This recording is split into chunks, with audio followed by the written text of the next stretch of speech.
इस दौर ਦੇ ਵਿੱਚ ਅਗਰ ਤੁਸੀਂ ਇੱਕ ਨਲਕਾ ਲਵਾਉਣਾ ਚਾਹੋ ਨਾ ਤੇ ਉਸ ਜਿੰਨਾ ਖਰਚਾ ਤੁਹਾਡਾ ਨਲਕੇ ਦਾ ਆ ਰਿਹਾ ਜੀ, ਜਿਹੜਾ ਕਿ ਤੁਸੀਂ BLDC ਲਵਾ ਸਕਦੇ ਹੋ। ਕੀ ਬਾਤ। अस्सलाम वालेकुम, मैं मोहम्मद आसिफ खिची। काफ़ी दोस्त पुछते सी कि आसिफ भाई जिथे वाटर लैवल 10 ਤੋਂ 30 फुट है ज़मीन का उत्थे BLDC मोटर तो चल जाएगी, पंप चल जाएगा, लेकिन जिथे वाटर लैवल ज़्यादा है तकरीबन 50 तो लैके 100 फुट तक है, 150 फुट तक है, उत्थे की किया जाए। तो अज जनाब उत्थे भी नवीं टैक्नोलॉजी की मोटर तुहानूं विखावन लगे हैं, जिहड़ी घट तो घट सोलर प्लेटां ते आपां ज़्यादा तो ज़्यादा पानी हासिल कर सकने। और ये मज़ैल मोटर सबमर्सीबल पंप है जिहड़ा तुहानूं DC दे विच भी मिलेगा, डायरैक्ट सोलर प्लेटां ते चलण वाला पंप। जिथे असीं अज मौजूद हैं इत्थे जनाब 15 प्लेटां लगियां होईयां ने ਤੇ ਮੋਟਰ ਜਿਹੜੀ ਡਿਲੀਵਰੀ ਹੈ ਉਹ 4 ਦੀ ਹੈ ਤੇ 10 ਦਾ ਵਿੱਚ ਮਰਸੀਬਲ ਪੰਪ ਲੱਗਾ ਹੋਇਆ ਹੈ। ਬਾਕੀ ਗੱਲਬਾਤ ਮਜ਼ੀਦ ਪੁੱਛਣ ਲਈ, ਦੱਸਣ ਲਈ, ਹੋਰ ਮਾਲੂਮਾਤ ਪਾਣੀ ਦਾ ਇੱਥੇ ਵਾਟਰ ਲੈਵਲ ਕੀ ਹੈਗਾ ਇਹ ਆਪਾਂ ਜਾਣਨੇ ਆਪਣੇ ਨਾਲ ਨੇ ਭਾਈ ਅਦਨਾਨ, ਜਿਨ੍ਹਾਂ ਨੇ ਇਸ ਸਾਰੇ ਸਿਸਟਮ ਨੂੰ ਇੰਸਟਾਲ ਕੀਤਾ ਹੈਗਾ, ਇਹਨੂੰ ਇੱਥੇ ਚਲਾ ਕੇ ਦਿੱਤਾ ਹੈ। अस्सलाम वालेकुम जी। जी वालेकुम सलाम। ਅਦਨਾਨ ਭਾਈ ਕੀ ਹਾਲ ਚਾਲ ਹੈ? ਜੀ ਅੱਲਾਹ ਪਾਕ ਦਾ ਸ਼ੁਕਰ।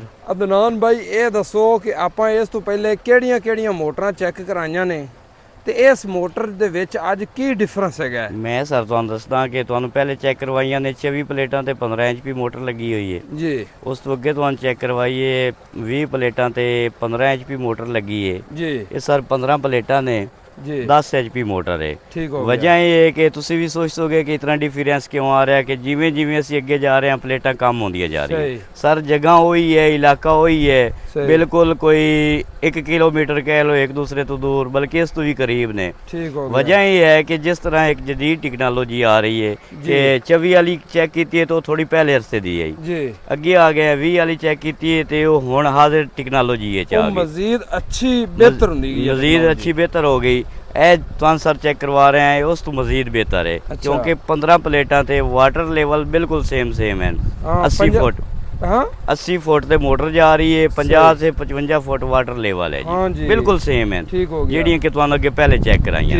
ਵਜ੍ਹਾ ਇਹ ਹੈ ਡਿਫਰੈਂਸ ਪਲੇਟਾਂ ਕੰਮ ਇਸ ਤੋਂ ਹੋ ਰਹੀਆਂ ਨੇ ਕਿ ਜਦੀਦ ਟੈਕਨੋਲੋਜੀ ਸ਼ਜ਼ਾਦ ਪੰਪ ਲੈ ਕੇ ਆ ਰਿਹਾ ਜੀ। ਠੀਕ ਹੋ ਗਿਆ। ਜਿਸ ਤਰ੍ਹਾਂ ਕਿ ਉਹ ਕੋਸ਼ਿਸ਼ ਕਿ ਇਹਦੇ ਵਿੱਚ ਜਿਹੜਾ ਮਰਸੀਬਲ ਪੰਪ ਲੱਗਾ ਹੋਇਆ ਹੈ ਉਹ ਸ਼ਜ਼ਾਦ ਪੰਪ ਵਾਲਿਆਂ ਦਾ ਲੱਗਾ ਹੋਇਆ ਹੈ ਸਰ, ਸ਼ਜ਼ਾਦ ਪੰਪ ਵਾਲਾ ਲੱਗਾ ਹੋਇਆ ਔਰ ਉਹਨਾਂ ਦੀ ਇਹ ਮਿਹਰਬਾਨੀ ਹੈ ਕਿਸਾਨਾਂ ਵਾਸਤੇ ਬਹੁਤ ਸਹੂਲਤ ਦੇ ਰਹੇ ਨੇ ਕਿ ਜਿਤਨੀਆਂ ਕਮ ਤੋਂ ਕਮ ਪਲੇਟਾਂ ਲੈ ਕੇ ਆਵੇ कि खर्चा घटे, पानी उतना ही बरकरार रहे, खर्चा कम होवे। अच्छा, इत्थे ना सानू किसानां नू ਜ਼ਿਮੀਂਦਾਰਾਂ ਨੂੰ ਇਹ ਵੀ ਦੱਸਦੇ ਚੱਲੋ ਕਿ ਸ਼ਜ਼ਾਦ ਪੰਪ ਵਾਲਿਆਂ ਦੀਆਂ कोई होर भी जदीद मोटर है जी BLDC? जी सर बिल्कुल इस तरह के पहले तो दस रहे हैं, बार बार रिपीट कर रहे हैं कि पहले प्लेटां ज़्यादा लग रही ने, हुण जिवें जिवें अगे जा रहे हैं कम तो कम प्लेटां आ रही ने। इस तरह इन्हां तो जदीद टेक्नोलॉजी BLDC मोटर आ रही शदाद पंप की जिहड़ी कि तुहाडे कोल पानी लेवल होवे 25 ਤੋਂ 30 फुट, बेशक कुआं होवे उहदे ते तुसीं 4 प्लेटां लाओ, डायरैक्ट DC 4 इंची पानी लवो। ठीक हो गया जी। वेखो उहदे विच तुहाडे फ्रेमां दे खर्चे, तुहाडे बोरां दे बाकी एक्सट्रा खर्चे जितने ने वो सारे क्लोज होंदे ने, कोई VFDयां नहीं लगदियां, डायरैक्ट तुहाडी सोलर चल रही है। अच्छा। इस टाइम भी वेखो तुसी कि प्लेटां दी कंडीशन की है कि मालिक इतने एक मुतमिन ने कि उन्हें कभी प्लेटां साफ नहीं कीतियां। अच्छा ठीक हो कि माशाअल्लाह उन्होंने सफाई होण वाली है सारियां प्लेटां दी, उत्ते तो होर भी जेड़ा ना गट्टा जेड़ा ना गर्दो गुबार ज्यादा जम्मी पई है। हां जी, लेकिन वजह ये है कि उन्हां दा इहदे ख्याल ही नहीं हुंदा, मुतमिन ही इतने ने कि बस साडी चलदी पई है जी। ठीक हो गया। हां जी, खुश इतने ने कि उन्होंने जरूरत ही नहीं पौंदी। 10 दी मोटर मर्सीबल पंप 80 फुट दे 80 फुट ते मोटर 55 फुट पानी लेवल, और फिर भी आप देख सकते हैं कि पानी बेहतरीन है। सारे इंसाफ तुहाडे उत्ते कि प्लेटां दी कंडीशन तुहाडे सामने ते पानी भी तुहाडे सामने, अगर ये साफ होवन ते मजीद पानी बेहतर। अच्छा, जेड़ा नवी टेक्नोलॉजी शजाद पंप वालियां मुतारफ कराई है BLDC जी, ਉਹ ਕਿੰਨੇ ਫੁੱਟ ਤੇ ਚੱਲ ਸਕਦੀ ਹੈ ਸਰ? ਉਹ ਤੁਸੀਂ ਘਾਟ ਤੋਂ ਘਾਟ ਵੱਧ ਤੋਂ ਵੱਧ ਤਾਂ ਬੇਸ਼ੱਕ ਸਾਡਾ ਸੇਮਾ ਬਿਲਕੁਲ ਜ਼ਮੀਨ ਤੇ ਤੁਸੀਂ ਬਾਹਰ ਹੀ ਰੱਖਣੀ ਤੇ ਚਲਾ ਦੇਣੀ ਹੈ। ਕਿੰਨੀਆਂ ਪਲੇਟਾਂ ਤੇ? ਉਹਨੂੰ 4 ਪਲੇਟਾਂ ਤੇ, ਸਿਰਫ 4 ਪਲੇਟਾਂ ਤੇ ਜੀ। ਵੇਖੋ ਉਹਦੇ ਵਾਸਤੇ VFD ਵਗੈਰਾ VFD ਉਹਦੇ ਨਾਲ ਨਹੀਂ ਹੈ, ਡਾਇਰੈਕਟ ਹੀ ਕੰਟਰੋਲਰ ਹੈ ਕਿ ਜਿਹੜਾ ਤੁਹਾਡਾ ਡਾਇਰੈਕਟ DC ਚਲਾ ਰਿਹਾ ਹੈ। VFD ਦਾ ਹੀ ਖਰਚਾ ਖਤਮ ਹੋ ਗਿਆ ਜੀ।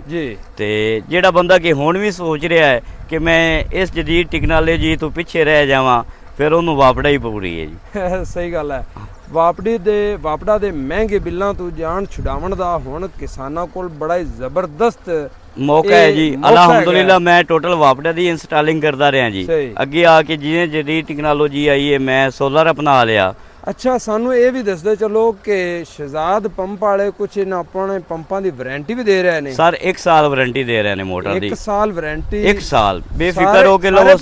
ਸਾਰੇ ਪੰਪਾਂ ਦੀ 1 ਸਾਲ ਵਾਰੰਟੀ ਦੇ ਰਹੇ ਨੇ, ਲਓ ਤੇ ਬਿਲਕੁਲ ਬੇਫਿਕਰ ਹੋ ਜਾਓ।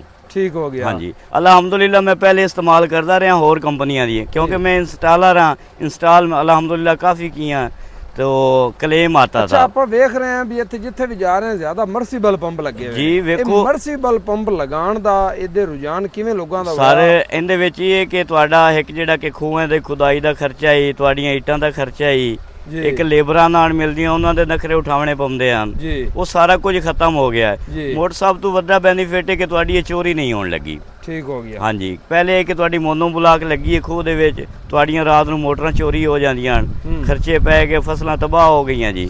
ਜਦੋਂ ਦਾ ਸ਼ਹਿਜ਼ਾਦ ਪੰਪ ਦਾ ਸਮਰਸੀਬਲ ਆਇਆ ਹੈ ਤੁਹਾਡੀ ਚੋਰੀ ਵਾਲੀ ਚੀਜ਼ ਖਤਮ ਹੋ ਗਈ ਹੈ। ਅੱਛਾ, ਆਪਾਂ ਇਸ ਤੋਂ ਪਹਿਲੇ ਮੋਟਰਾਂ ਦਿਖਾਈਆਂ ਨੇ ਜਨਾਬ 24 ਪਲੇਟਾਂ ਤੇ 20 ਪਲੇਟਾਂ ਤੇ। ਜੀ ਜੀ। ਹੁਣ ਦਾ ਦੇ ਆਪਾਂ ਮੋਟਰ ਪੰਪ ਵਿਖਾ ਰਹੇ ਹਾਂ। ਜੀ ਜੀ। ਇਹ ਦਾ ਜਿਹੜਾ ਪੰਪ ਹੈ ਇਹ ਕਿੱਲੇ ਦੇ ਦਿਨ ਦੇ ਵਿੱਚ ਕਿੰਨੇ ਕਿੱਲੇ ਜਿਹੜਾ ਸ਼ਰਾਬ ਸਰ ਇਹ ਕਮ ਅਜ਼ ਕਮ 2.5 ਕਿੱਲੇ ਸ਼ਰਾਬ ਕਰ ਰਿਹਾ। 2.5 ਕਿੱਲੇ ਸ਼ਰਾਬ ਕਰ ਰਿਹਾ ਹੈ। ਤੇ ਜਿਹੜਾ ਵੱਡਾ ਪੰਪ ਹੈ ਜਿਵੇਂ ਕਿ ਆਪਾਂ ਪਿੱਛੇ ਵੀ ਦੇਖਿਆ ਸਰ 3 ਤੋਂ 3.5 ਕਿੱਲੇ ਸ਼ਰਾਬ ਕਰ ਰਿਹਾ। 3.5 ਕਿੱਲੇ। ਠੀਕ ਹੋ ਗਿਆ ਜੀ। ਤੇ ਜਿਹੜਾ BLDC ਪੰਪ ਹੈ 4 ਪਲੇਟਾਂ ਤੇ ਚੱਲਣ ਵਾਲਾ ਜਿਨ੍ਹਾਂ ਦਾ ਵਾਟਰ ਲੈਵਲ ਉੱਤੇ ਹੈਗਾ ਜੀ, ਬਿਲਕੁਲ ਉਹ ਮਜ਼ੀਦ ਆ ਉਹਦੇ ਤੋਂ ਫਾਇਦਾ ਉਠਾ ਸਕਦੇ। ਉਹਦੇ ਤੋਂ ਫਾਇਦਾ ਉਠਾ ਰਹੇ, ਖਰਚੇ ਹੀ ਕੋਈ ਨਹੀਂ, ਬਿਲਕੁਲ ਖਰਚੇ ਖਤਮ ਹੋ ਗਏ ਜੀ। ਸਹੀ, ਬਿਲਕੁਲ ਖਰਚਾ ਹੀ ਕੋਈ ਨਹੀਂ ਹੁੰਦਾ। ਜ਼ਬਰਦਸਤ ਹੋ ਗਿਆ। ਇਹ ਤਾਂ ਕੋਈ ਜਦੀਦ ਟੈਕਨੋਲੋਜੀ ਇਹ ਸਮਝੋ ਕਿ ਤੁਸੀਂ ਇਸ ਦੌਰ ਦੇ ਵਿੱਚ ਜੀ ਜੀ ਬਿਲਕੁਲ ਇਸ ਦੌਰ ਦੇ ਵਿੱਚ ਅਗਰ ਤੁਸੀਂ ਇੱਕ ਨਲਕਾ ਲਵਾਉਣਾ ਚਾਹੋ ਨਾ ਤੇ ਉਸ ਜਿੰਨਾ ਖਰਚਾ ਤੁਹਾਡਾ ਨਲਕੇ ਦਾ ਆ ਰਿਹਾ ਜੀ, ਜਿਹੜਾ ਕਿ ਤੁਸੀਂ BLDC ਲਵਾ ਸਕਦੇ ਹੋ। ਕੀ ਬਾਤ ਹੈ। ਨਲਕੇ ਨਾਲ ਤੁਸੀਂ ਸਿਰਫ ਖੁਦ ਪਾਣੀ ਪੀਣਾ ਹੈ, BLDC ਨਾਲ ਤੁਸੀਂ ਆਪਣਾ ਜਿਹੜਾ ਹੈ ਕਿ ਰਕਬਾ ਪੂਰਾ ਖਰਾਬ ਕਰ ਸਕਦੇ ਹੋ। ਦੋਸਤੋ ਅਸੀਂ ਪਿੱਛੇ ਰਿਵਿਊ ਕੀਤਾ ਵੀ ਹੈ BLDC ਇੱਕ ਮੋਟਰ ਦਾ। ਇਨਸ਼ਾਅੱਲਾ ਅੱਗੇ ਤੁਹਾਨੂੰ BLDC ਮੋਟਰ ਦੁਬਾਰਾ ਵੀ ਚੈੱਕ ਕਰਾਵਾਂਗੇ ਜਿਹੜੀ 4 ਤੋਂ 6 ਪਲੇਟਾਂ ਤੇ, ਵੱਡੀ ਮੋਟਰ 6 ਪਲੇਟਾਂ ਤੇ, ਛੋਟੀ 4 ਦੀ ਡਿਲੀਵਰੀ, ਤੇ ਛੋਟੀ ਜਿਹੜੀ ਮੋਟਰ ਹੈ 3 ਦੀ ਡਿਲੀਵਰੀ ਉਹ 4 ਪਲੇਟਾਂ ਤੇ ਚੱਲ ਰਹੀ ਹੈ। ਹਾਂਜੀ, ਕਿਸੇ ਜਗ੍ਹਾ ਤੇ 3 ਤੇ ਵੀ ਚੱਲ ਰਹੀ ਹੈ। ਜੀ ਬਿਲਕੁਲ ਚੱਲ ਰਹੀ ਹੈ। ਠੀਕ ਹੈ ਜੀ। ਤੇ ਦੋਸਤੋ ਇਹ ਤੁਹਾਡੇ ਸਾਹਮਣੇ ਜਨਾਬ ਤੁਹਾਨੂੰ ਅੱਜ ਦਾ ਸਿਸਟਮ ਚੈੱਕ ਕਰਾਇਆ। 10 ਦੀ ਮੋਟਰ ਹੈ, ਮਰਸੀਬਲ ਪੰਪ। ਠੀਕ ਹੈ ਜੀ। 80 ਫੁੱਟ ਤੇ ਜਨਾਬ ਪੰਪ ਚੱਲ ਰਹੀ ਹੈ। ਆਪਣੇ ਸਾਹਮਣੇ ਇਹੋ ਹੀ ਪਲੇਟਾਂ ਨੇ, ਆਸੇ ਪਾਸੇ ਹੋਰ ਕੋਈ ਪਲੇਟਾਂ ਨਹੀਂ ਜਨਾਬ। 15 ਪਲੇਟਾਂ ਤੇ 10 ਦੀ ਮੋਟਰ ਚੱਲ ਰਹੀ ਹੈ। ਤੇ ਇਹ ਚੀਜ਼ਾਂ ਤੁਹਾਡੇ ਨਾਲ ਸ਼ੇਅਰ ਕਰਨ ਦਾ ਮਕਸਦ ਇਹ ਹੈਗਾ ਸੀ ਵੀ ਇਸ ਜਦੀਦ ਟੈਕਨੋਲੋਜੀ ਤੋਂ ਤੁਸੀਂ ਫਾਇਦਾ ਉਠਾ ਸਕੋ, ਮੁਸਤਫੀਦ ਹੋ ਸਕੋ। ਤੇ ਸ਼ਹਿਜ਼ਾਦ ਪੰਪ ਵਾਲਿਆਂ ਦਾ ਨੰਬਰ ਤੁਹਾਡੇ ਨਾਲ ਸ਼ੇਅਰ ਕਰ ਦਿੱਤਾ ਹੈ। ਇਹਨਾਂ ਨੰਬਰਾਂ ਤੇ ਤੁਸੀਂ ਰਾਬਤਾ ਕਰਕੇ ਸ਼ਹਿਜ਼ਾਦ ਪੰਪ ਵਾਲਿਆਂ ਕੋਲੋਂ ਮਰਸੀਬਲ ਪੰਪ 1 ਸਾਲ ਦੀ ਵਾਰੰਟੀ ਦੇ ਨਾਲ ਤੇ BLDC ਪੰਪ ਵੀ ਖਰੀਦ ਸਕਦੇ ਹੋ, 4 ਪਲੇਟਾਂ ਤੇ ਚੱਲਣ ਵਾਲੇ। ਭਾਈ ਅਦਨਾਨ ਦਾ ਨੰਬਰ ਵੀ ਨਾਲ ਸ਼ੇਅਰ ਕਰ ਦਿੱਤਾ ਹੈ। ਅਗਰ ਕਿਸੇ ਭਾਈ ਨੇ ਇੰਸਟਾਲੇਸ਼ਨ ਕਰਾਉਣੀ ਹੈ ਤੇ ਉਹ ਵੀ ਕਰਾ ਸਕਦੇ ਨੇ। ਬੜਾ ਸੋਹਣਾ ਮਾਸ਼ਾਅੱਲਾ ਕੰਮ ਕਰਦੇ ਨੇ। ਤੇ ਸਾਨੂੰ ਦਿਓ ਇਜਾਜ਼ਤ, ਮਿਲਦੇ ਹਾਂ ਇਨਸ਼ਾਅੱਲਾ ਅਗਲੀ ਵੀਡੀਓ ਨਾਲ। ਅੱਲਾ ਹਾਫਿਜ਼।